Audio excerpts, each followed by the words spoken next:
quote from a book that many of us feel are part of our wings.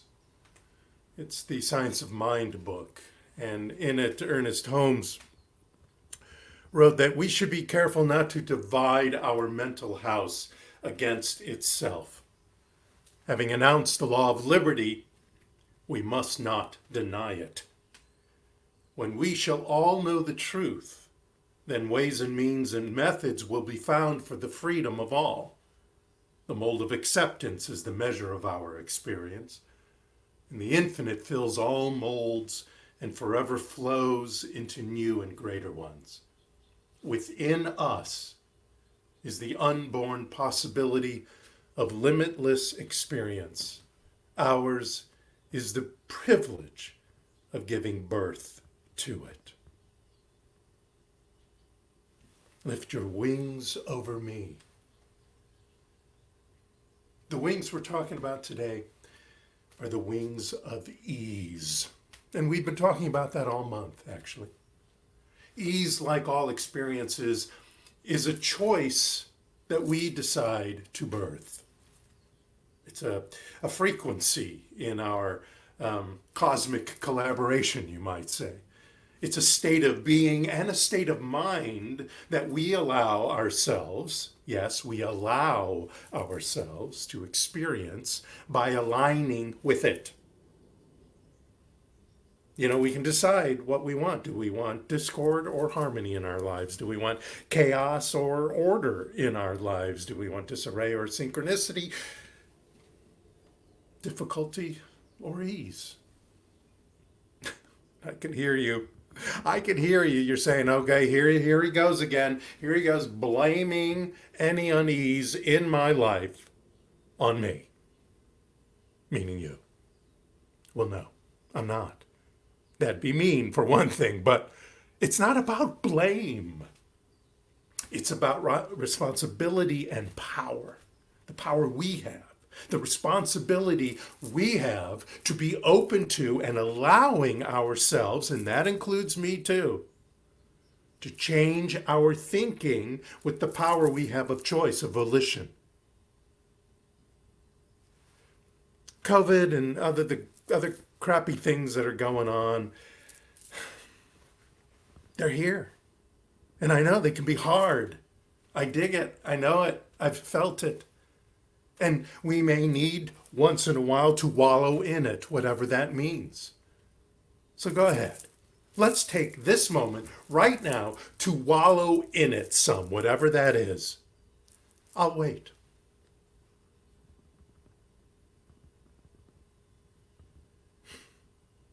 Now, I get it seems impossible to get through or past all this, especially in the 20 seconds I gave you. But remember, so was the sub 4-minute mile until Roger Bannister went past it in 1954. So was the horseless buggy or air flight until Carl Benz in 1886 and the Wright brothers in 1903. So they said about the world wars we've had, the depression that this country went through. Yet each time, each of these beliefs were proved wrong by someone with purpose, someone with faith in their ability, the willingness to step out of their comfort zone and decide, make the choice that nothing could sway them. And each and every one of us can do that too. We will do that too. We have done that too. Now, what makes us have a life that is comfortable and relaxed and unembarrassed and reassured, a life at ease? Does it take willpower? Do we have to push? Push into those goals, push into that spiritual practice? Well, no. Push puts pressure on the whole idea. And pressure on the whole idea is not like something we want from the faucet. We want pressure to bring the water in. But willpower, the pushing and the pushing, is focusing on the not having, and that we will continue then to not have, because that is what we are focusing on. Or we can choose to be calm and decisive, continually improving, transforming, transcending, step by step, if we must, and being filled with grace and gratitude along the way. Applying ourselves with a discipline, yes, but the discipline to focus on the good, the possibilities of good, if you have to begin there. And sometimes we do. Sometimes we have to go back to the possibilities of good to step in, to transform into being and experiencing the good. Applying ourselves with the discipline of thinking of what we want and knowing what we have control of, which is ourselves, our minds, our hearts, what we feel. Well, you may think these feelings, these emotions come up and you don't have control of them, over them. Okay, I'll give you that for a moment, but, and even if that is a fact, what is true is what you can do with them, what you can decide to do with them. Keep them or change them. We want to use this information that comes to us in spiritual practice to empower us to correct wrong thinking. What's wrong thinking? Anything that gets in our way. Anything that holds us back from moving forward, from transcending from this moment of whatever it is we are wallowing in that is not serving us, which is a life of not being at ease. So what empowers a life at ease? Well, when you start thinking things are going to be hard, first thing you do is forgive yourself. Forgive yourself for thinking that. Forgive yourself for even wallowing in it for 20 seconds or 20 minutes or even 20 days. Forgive yourself and allow yourself to start shifting your thoughts to the new ways that align with a life of ease. What is that? You get to choose. You get to decide. Your life of ease is different from my life of ease. I'm not talking about easy. Ease. I'm not saying things might not be difficult, but our reaction to them is from ease.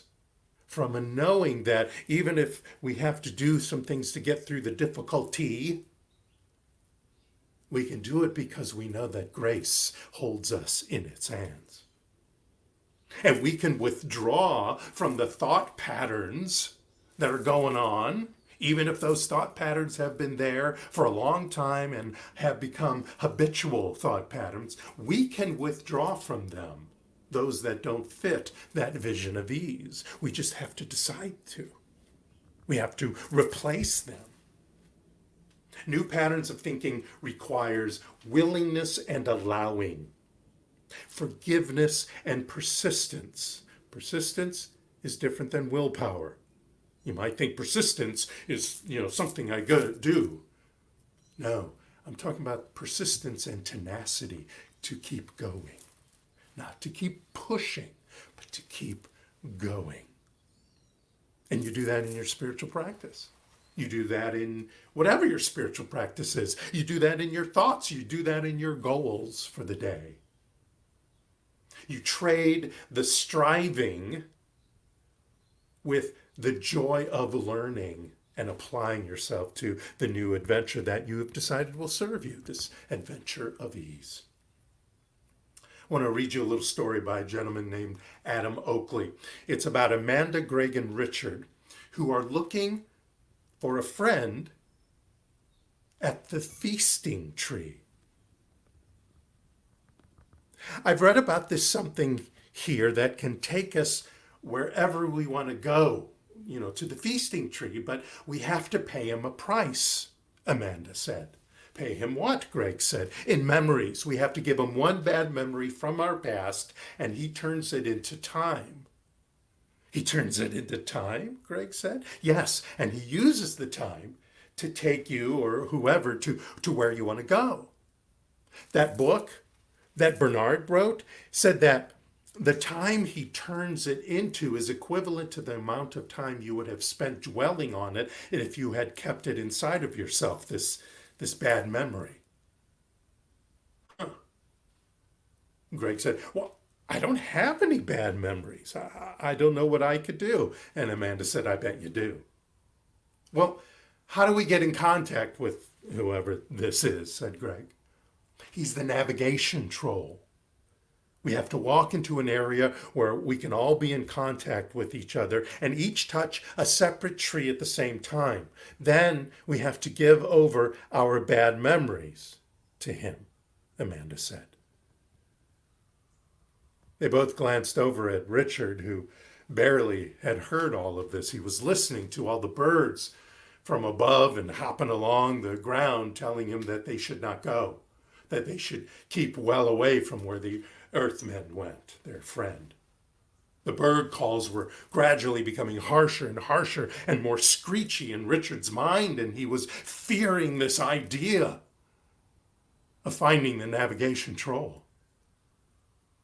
And Greg said, calm the birds down, will you, Rich? But Richard could not hear him. Richard did follow them, and as they approached an area with 3 thin young trees, all very close together, Amanda said, hold my hand, Greg. And Greg reached out and touched Amanda's hand, and suddenly his heart leapt. Her hand made him feel ignited and alive, and he did not want to let it go. And it's not that their friendship had changed, but that the power of their journey had grown. Amanda turned to Richard and said, Richard, join us. And Richard walked up to them in a slight daze and went ahead and held her hand, but was reticent to complete the circle. These birds had been telling him, don't do it, don't go, be careful. Amanda said, now you two hold hands. And Greg gradually raised his hand to grab hold of Richard's open hand. And slowly, as he looked around at his 2 friends, gaining confidence from them, he grabbed hold of Greg's hand as well. Amanda said, now everybody touch a tree with their knee. And the 3 adjusted their legs to follow Amanda's orders. Now think of a memory, a bad memory, one that you don't like to think about but still lives inside you. Then say out loud, I give this memory to the navigation troll. And there was a pause and a silence. And then Amanda said out loud, I give this memory to the navigation troll. And even Richard said, I give this memory to the navigation troll. But Greg said nothing, and then all of a sudden the earth began to rumble. It was like an earthquake, the ground shaking and roaring from the inside, like there was something bubbling up from the very depths of the earth. And then in that small space that was in the middle of the 3 of them, a long, black-haired, fleshy, grumpy-looking face of a troll began to emerge, followed by a short, stocky body covered in a pair of dirty, dry shorts. The figure was shaking with the earth. Its eyes were closed and not moving its limbs at all. And then suddenly its eyes opened.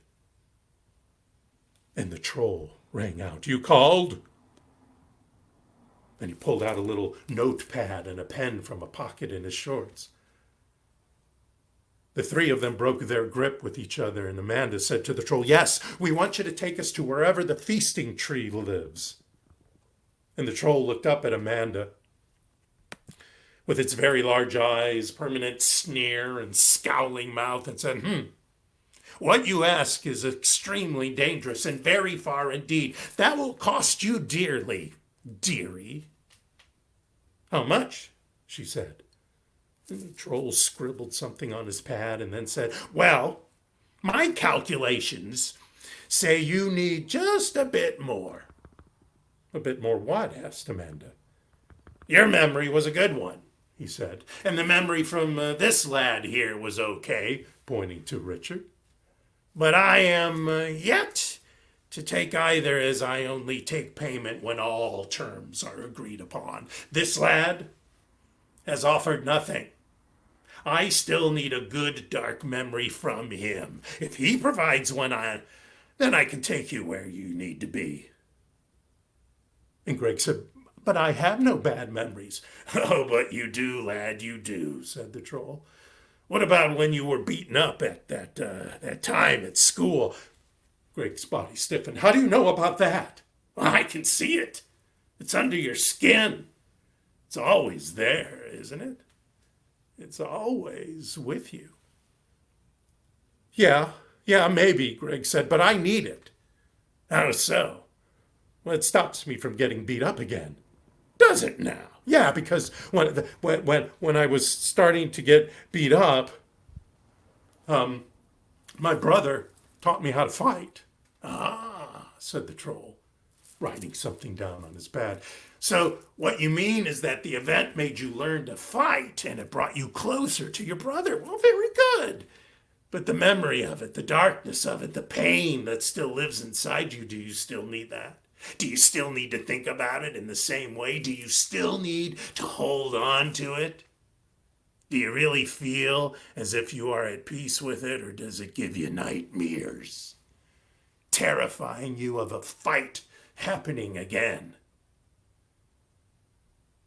After a moment, Greg blurted out, "I'm not terrified, but I don't like it. I don't like the feeling when it creeps up on me sometimes." "Then give it to me." "No." "Why?" "Because I don't want to give it away. I want to keep it." "But why? Do you secretly enjoy it?" Greg thought about it a second. Perhaps he did. Despite him not liking it, something inside him secretly enjoyed feeling victimized, feeling hard done by, hurt, harmed by circumstances beyond his control. It was something that was normal now.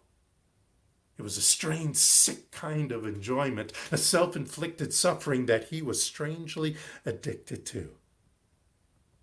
Maybe I do like it," he said defiantly.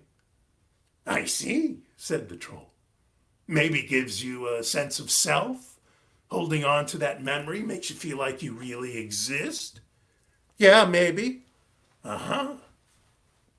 So do you still want it?"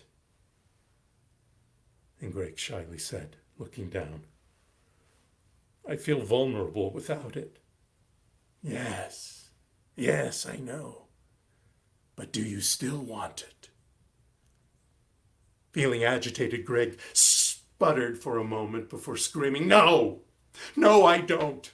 You have it. I don't want it anymore. I can't stand it anymore. Take it as payment." "Fantastic," said the troll. "So, that's 3 traumatic memories that are yet to be healed in return for a one-way transport to the home of the feasting tree, correct?" "Correct," Amanda said. "Right." And then he made some more notes and he said, "Now, I can only take you so far, then you must walk the rest. You will be dropped off around 6 trees' lengths away from your desired area. Then I will point you in the right direction. All agreed?" "Agreed," they all said. "Very good. Please place your hands on my hair." On his hair, the children thought. They were very reluctant to touch the troll's hair. It looked as if it had never been washed. But slowly, they reached out, knowing that this was the right path to the feasting tree. And strangely, as they touched it, they realized that the troll's hair felt soft and alive. "Take a deep breath in," the troll said. "And now let it go." As the 3 exhaled, they began to feel their piece of darkness, their memory, which had been cunningly living within them for the longest time, travel out of their bodies and move into the hair of this troll.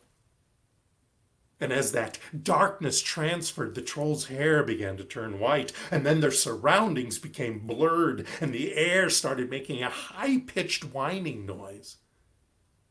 A moment later, everything around them started to shimmer as if the world was turning into liquid. And soon the liquids began to evaporate into gases until the color drained out of the world and they were left in semi-darkness. They became aware in front of them a portal that the navigation troll was dragging them through, showing them through, which seemed to bypass the normal rules of time. He was running, jumping, panting, and even though it seemed as if they were traveling far, moving far, they all knew that the time passing was being condensed into just a very few seconds. Suddenly they stopped. It was still very dark at first, but soon a light began to shine like the sunrise on a new day. "Here we are," the troll said. "Your destination. It is here you start on a new path without your bad memories. A path of adventure, clear of the memories that you held back. Go forward to the feasting tree. Save your friend. Meet your friend. As you have saved and met yourself." And so they did. This stuff I'm talking about, this changing, this belief system, this knowing, this stepping into choosing ease in our lives. It's not about lying on the couch and waiting for some doorbell to chime or the phone to ring, fun and possible as it might be to just open the door or answer the call and find your soulmate with a bag of money and the keys to your new car and house, be right there. It's about being ready for the next thing, being willing to absolve yourself from whatever was in your way,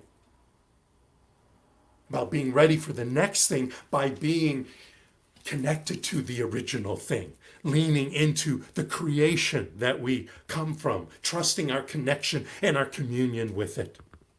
The universe has our backs, my friend, and will guide us. Listen to, trust your intuition that's coming from your gut. When it's positive, when it's constructive, it is an intuition coming from the universe. And these emotions that are going on, that are in your way, these ideas that are in your way, they're just indications of how aligned or misaligned you are. They're not something to be fixed. They're not something to be afraid of. They're something that is announcing you to retune, to be at one with the divine. Now, this is subtle and deep stuff, being in at one mint with the divine. It's like yoga and Pilates. The small moves with great form ignite deep and huge improvements, transformations, and transcendence. In yoga and Pilates and other modalities like that, it is an improvement, a transformation, a transcendence in your body and your health, in your muscles, and in your mind. And of course, in this philosophy, in this teaching, these small moves, subtle and yet deep, transform our minds and our hearts as well as our bodies. We're the tailors of the cloth we wear. We're the choosers and the receivers of the vibrations that we decide to connect with and amplify. Choose to give attention to what it is you want. Choose loving, constructive ideas. They may come small.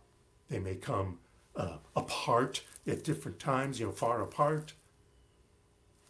Take it Grasp it. Choose to follow your inner positive nudges. You'll get them. And don't second guess those positive nudges, those constructive nudges. Don't tell yourself right away, oh, I can't do that.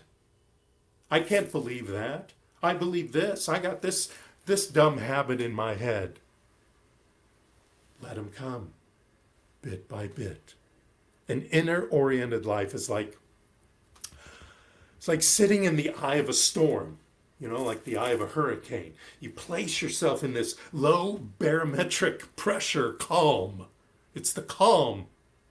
And in that, when you're in that, then that's where your decision making happens. That's where your action taking happens. That's where you can move past the trauma, where you can manifest peace and calm while you're waiting out this tempest that might be around you. The more you're in sync with all that you are, the more you allow yourself to connect with that which will manifest ease in your life. So what is the Nike way? Well, you know the Nike slogan, just do it. Don't wait till you've got all the steps down. Don't wait till you have all the clever words to say, or until the noise that's in the neighborhood calms down, or until you feel centered. Just do it. Affirm your good, state your intention, connect with that power that's within your heart as well as your mind. Bring passion, clarity, heart and soul, and as much game as you got right now. And tell the universe what you require in your life today. And if you're not sure, then ask the universe to inform you. But when it does, when you get that positive urge, just do it. Just be grateful in your prayers and your contemplations and your meditations and your thoughts and your feelings and actions. Be grateful, because the divine power, the divine intelligence, love, light, beauty, and wisdom, it's within you right here and right now. Right there to dance with, to play with, to support and manifest whatever it is that equals your greatest good. God does not love us because we are good. God loves us because God is good. Nothing we can do will either decrease or increase God's eternal and infinite eagerness to love, said Richard Rohr. Nothing we can do will either decrease or increase God's eternal and infinite eagerness to love. It just is. It's there for the taking. It's there for the asking for inspiration. You just need to show up and live the Nike way. Just do it, my beloveds. Just do it right now. Namaste. Take a deep breath, breathe that in. All you have to do is get one idea out of that. You don't have to remember everything that was said, just one idea, just one feeling, just one knowing. I can do it. So I am going to just do it.